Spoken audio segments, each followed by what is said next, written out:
Garden Blooms is an intermediate quilt pattern, and this is all fusible applique with some piecing. This is a 68 by 68 large throw size. We have a light green blender up first. This next fabric reminds me of zebra stripes, but it is in a darker green with a light green mixed in.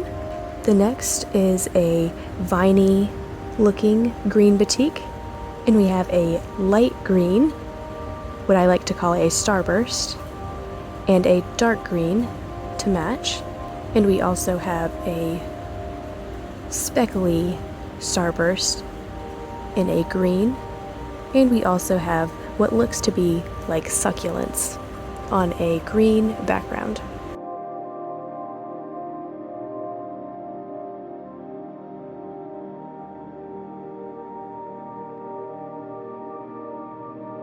We have that same vine pattern.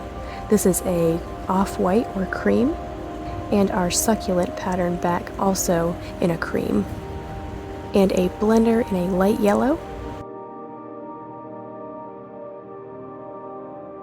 And up last, you'll be receiving a 10 by 10, and this is a rainbow of batiks, and those will make up your flowers.